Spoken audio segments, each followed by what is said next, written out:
Nazadnje odkritje priprave stikal in digitalnega spomina za človekove celice je novost in nakazuje res velike obete.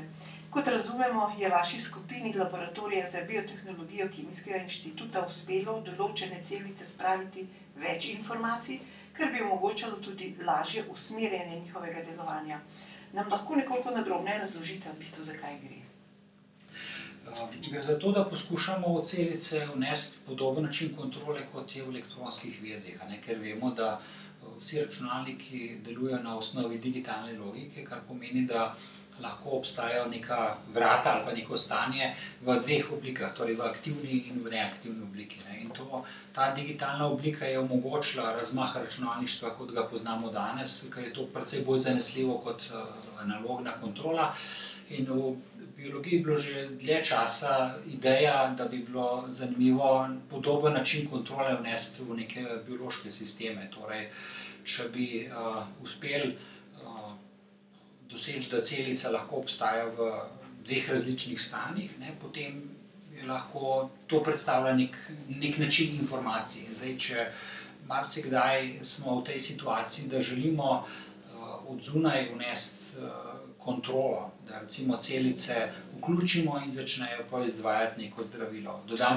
Off in on stanje. Tako, off in on stanje. Dodamo nek drug signal, bo celice producirale neka zdravila. Dodamo tretji signal, bomo rekli, zdaj pa konc terapije, zdaj celice se lepo pospravite in smo zaključili.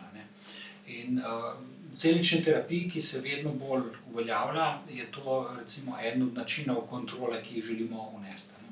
Ampak tu ne gre zdaj za obstoječe celice v telesu, ampak za tiste, ki jih najbrž inicirate noter. Tako, tukaj gre, zaenkrat smo to pokazali v celičnih kulturah, v kulturah človeške celice, z namenom, da bi to lahko uporabili za razne namene, lahko za industrijsko proizvodnjo, predvsem pa recimo za neko terapevtsko uporabo. Gre recimo, kot si predstavljamo, en od načinov uporabe je, da če recimo implantiramo neke terapevtske celice, potem bi zdravnik od zunaj lahko kontroliral te celice in bi rekel, zdaj pa celice začnejo, kot smo rekli, producirati eno zdravilo. Ali pa drug način, da celice zaznavajo lastne signale iz telesa in zaznavajo, recimo, če je kombinacija enega signala, pa ne drugega signala in recimo prisotnost tretjega signala, da je to recimo signal, da v celici prihaja, v telesu prihaja do nekih patoloških sprememb, do vnetja, nastanka raka recimo, in potem bi te celice se na določen način odzvale na kombinacijo teh signalov. Se pravi, same od sebe na signal, brez posega recimo zdravnika? Lahko, oboje je možno. Torej, da bodisi signali so fiziološki signali iz okolice ali pa signali, s katerimi kontroliramo te celice iz okolja. Ti signali so pa lahko kemijski signali, recimo neke vrste antibiotikov, ki niso prisotni v telesu, lahko so to optični signali, skoraj lahko, torej veliko število možnosti obstaja. Zanimivo je, da v tem kontekstu govorite o stikalih v okviru delovanja celic. Predstavo od stikalih seveda navadno nahajamo v elektronskih napravah. Sprašujem vas, če gre za podobno delovanje ali oziroma kakšno funkcijo imajo take stikala v celicah? Ja, stikala v vsakdanjem življenju poznamo kot stikalo za luč. Je lep primer takega, kot strokovno rečemo, bistabilnega stikala. Torej stikalo, ki obstaja samo v dveh stanjih, kot ste prej rekli, vključeno ali izključeno. In sicer, ko pritisnemo na stikalo, pride stikalo v eno stanje in ostane v tistem stanju, ne glede na to, ni potrebno dovajati nobene energije, da vzdržuje stikalo v tem stanju. Šele, ko pride drug signal za preklop v stanje nazaj, se preklopi v prejšnje stanje. Na podoben način delujejo elektronska stikala, recimo v spominski elementi, ki jih uporabljamo v teh znanih USB ključkih, so v bistvu na podoben način izvedena stikala. Zdaj, kako pa tako stikalo izvedemo v celicah? Torej, če še enkrat ponovimo, dodamo nek signal za to, da celice preidejo v eno stanje. In tudi, če tega signala ni več, celice še zmeraj ostajajo v enem stanju, recimo vključenem. Potem, ko pa dodamo drug signal za izključenje, in ta signal je lahko samo kratkotrajen puls, svetloba ali pa tableta antibiotikov, bo celice prišle v drugo stanje in ostale v tem stanju, ne glede na to, če a je ta signal še prisoten ali ne. Se pravi, to je nek In tak... kako potem ponovno vklopite? Se pravi, Tako, da je ponovno, spravite to neko hibernacijo ali tako lahko poljubno, načelno bi bilo možno poljubnokrat prestavljati iz enega v drugo stanje. Se pravi, tukaj gre za nek zelo osnoven fenomen, uporaben v tehniki in ne nazadnje tudi v naravi na veliko različnih nivojih. Pri vseh novih načinih oziroma novih odkritjih znanost nima vedno točno določene in ciljane uporabnosti. Ta se lahko pokaže postopoma, lahko pa tudi samo slučajno. Vendar, sprašujem vas, kje utegne biti koristen oziroma uporaben ta vaš nov način priprave stikal za človeške celice? No, tukaj le vidim predvsem uporabo za terapevtske namene. Torej se mi zdi ravno z tega stališča zanimivo, da lahko, kot sem prej rekel, z nekim signalom iz okolice ali pa z nekim signalom od zunaj spravimo celice, da so v enem ali pa drugem stanju. V principu pa, kot sem prej rekel, vsako izmed takih stikal predstavlja spominski element za en bit. Če želimo shraniti 8 bitov, potrebujemo 8 stikal. In tisto, kar je bilo v tem našem projektu res novega, bistvenega je, da smo uporabili take elemente, ki jih lahko pripravimo v principu tudi v milijonih različicah. Kar pomeni, da lahko teoretično, ampak samo teoretično pripravimo milijon takih stikal, ki bi istočasno obstajala neodvisno eden od drugega. To je tista pomembna novost v primerjavi z stanjem znanosti pred tem našim odkritjem, ker so v glavnem uporabljali le omejen nabor elementov, s katerimi izvajamo takšna stikala. Mi jih imamo pa zdaj temu se rečejo tal proteini, ki se vežejo na zaporedje DNK, lahko jih sami poljubno dizajniramo, tako da vsak izmed teh proteinov prepoznava samo točno izbrano zaporedje DNK. In taki zaporedje dolgo 18 nukleotidov in se pravi možnih kombinacij okrog 60 milijard. Seveda, eksperimentalno je bilo zelo težko, ampak pokazali smo že, da je lahko več takih proteinov obstaja neodvisno eden od drugega v celicah. Kar pomeni, da lahko v celice stavimo ne samo eno stikalo, ampak več stikal hkrati. In marsikdaj točno to potrebujemo. Posebej, če želimo, da se celica odziva na različne signale iz okolja ali pa da lahko reguliramo delovanje celice z različnimi zunanjimi signali. Se pravi, da uporabnost recimo v prihodnjih letih, desetletjih, kakorkoli bo najbrž še in še koristila. Ja, jaz mislim, da spet smo pripravili stikalo, tako kot bi rekli v elektroniki. Stikalo je zelo pomembno, zakaj ga pa lahko uporabljaš na tisoč in en način. In tudi tukaj lahko vidimo, da bo ta naše stikalo bo lahko uporabno na zelo različne načine. Zaenkrat jaz vidim predvsem uporabnost v terapevtske namene, lahko tudi v industrijske, lahko v namene senzorjev. Težko je napovedati, zakaj bo se uporabno. No, svoj dosežek ste objavili tudi v znanstveni prestižni reviji Nature Communications. Gre pa v bistvu za nadgradnjo projekta slovenske skupine na mednarodnem tekmovanju iGame. Pred 2 letoma, kjer ste dosegli tudi prvo mesto. To je uspešen način poglabljanja in dopolnjevanja znanja od mednarodnih študentskih tekmovanj pa do novih odkritij. Ja, to je res, cela ideja je v bistvu celoti išla iz tega tekmovanja. Takrat smo prišli do tega predloga, pokazali na samem tekmovanju, da je princip sam po sebi deluje. Namreč tukaj je bilo mogoče že preveč podrobno, če bi, najbolj da si gledalci sami pogledajo članek v podrobnosti, ker se je izkazalo, da stvar ni tako enostavno, kot je izgledala na prvi pogled. Na prvi pogled smo mislili, da samo 2 taka proteina povežemo med sabo v nekega genskega regulatornega omrežja. Izkazalo pa se je, da je stvar bolj zapletena. Mogli smo vključiti tudi simulacije. Tukaj so bili tudi študenti računalništva, njihova pomoč je bila zelo koristna, ker so simulacijam pokazali, zakaj stvar ne deluje in kako jo spremeniti, da bo stvar delovala. In smo tudi pokazali modele, da lahko pripravimo še bistveno bolj zapletena stikala. Seveda, do same objave je bilo pa potrebno še zelo veliko dela, ker je bilo od samega tega, da prikažemo, da stvar deluje, do tega, da izvedemo vse ustrezne kontrole in stvar, da res pokažemo, da deluje v obe smeri. Hkrati je bilo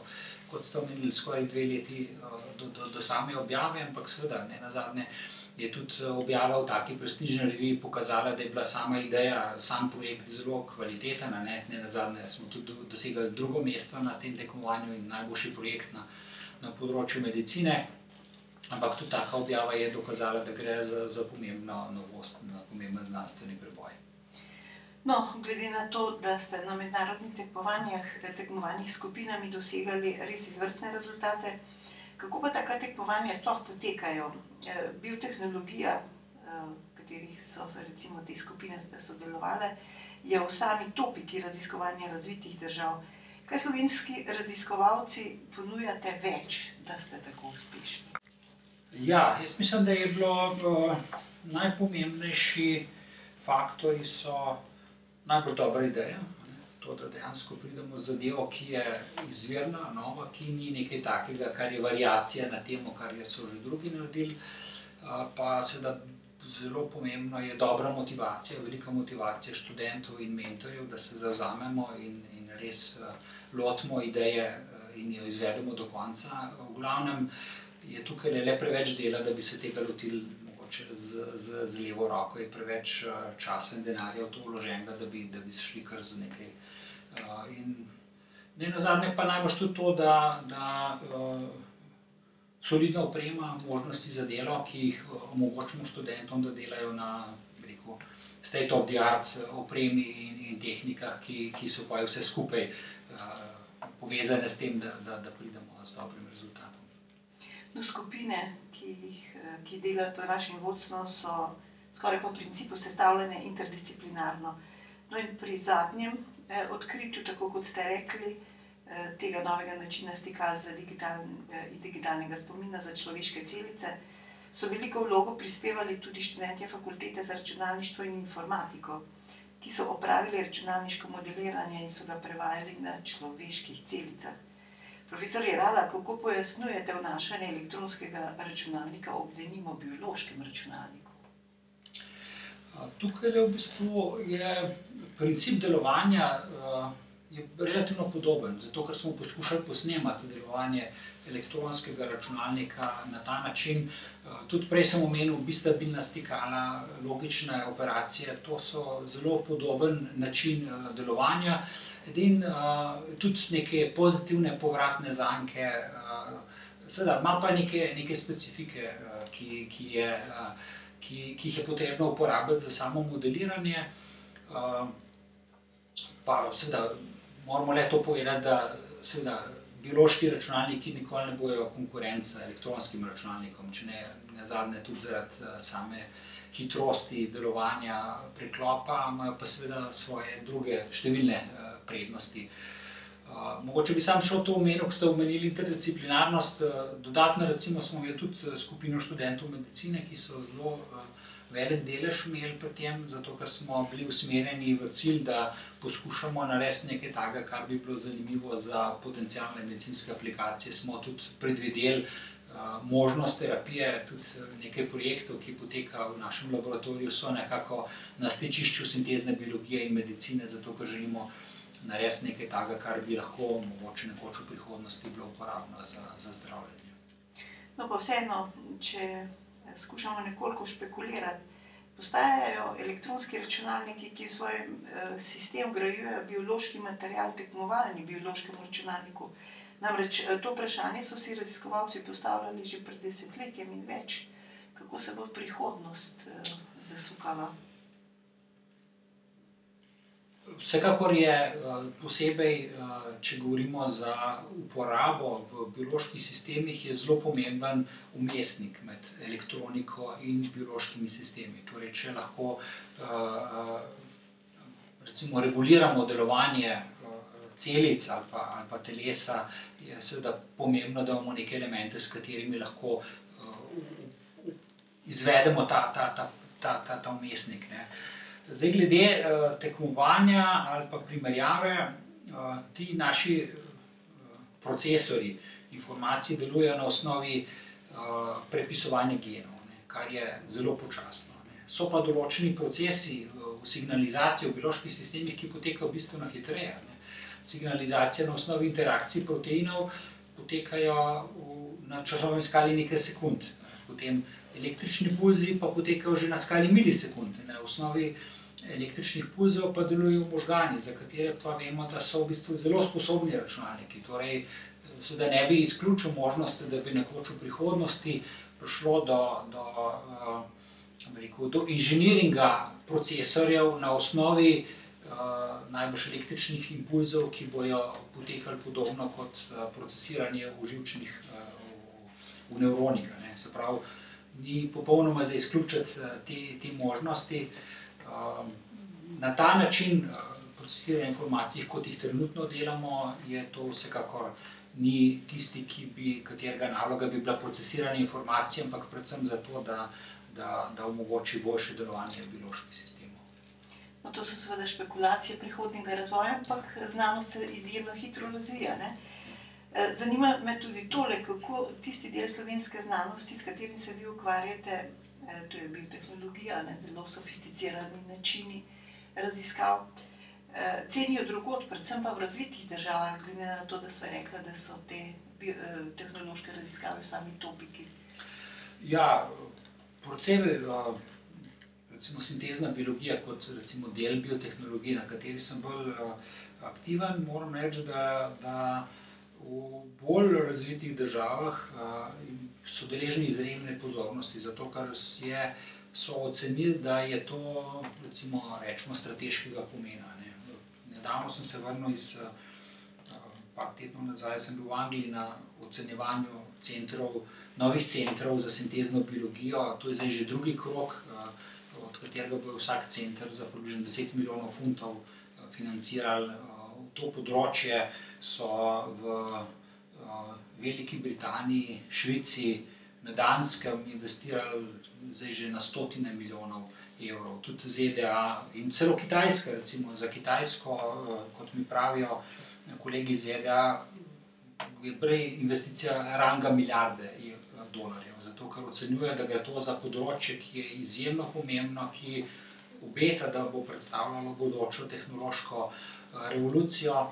Zato jaz bi rekel, da se v bistvu nobena država, ki da na področju razvoja tehnologije nase ne more privoščiti, da bi enostavno to področje ignorirala. Zato ker se kaže, da so obeti izjemno veliki. Nenazadnje, biološki sistemi imajo zelo veliko število prednosti. Če vzamemo, biološki sistemi so kot neke vrste tovarne, ki so zgrajene na nanometrskem nivoju, delajo izjemno energetsko učinkovito, delajo izjemno prijazno za okolje, so se sposobne same od sebe podvojevati in izdelujejo nanostrukture, katerih danes ljudje ne znamo narediti z racionalnim razvojem. Se pravi, tukajle kombinacija uvajanja inženirskih pristopov v biološke sisteme, jaz mislim, da ima izjemno velike priložnosti tako za področje medicine, ki sem ga že večkrat omenil, za področje novih materialov, za izvajanje biotehnoloških procesov, ki so zelo učinkoviti, posebej recimo farmacevtska, kemijska industrija je zelo veliko vlagata v to, so že procesi, ki prinašajo milijarde dolarjev letno, ki delujejo na osnovi sintezne biologije. Jaz mislim, da nabor teh metod, kjer se bojo uporabljali te principi sintezne biologije, se bo samo še rastel z leti. No, še eno vprašanje, ki seveda zadnje dneve, bom rekla, bega ali pa vznemirja in razveseljuje človeštvo.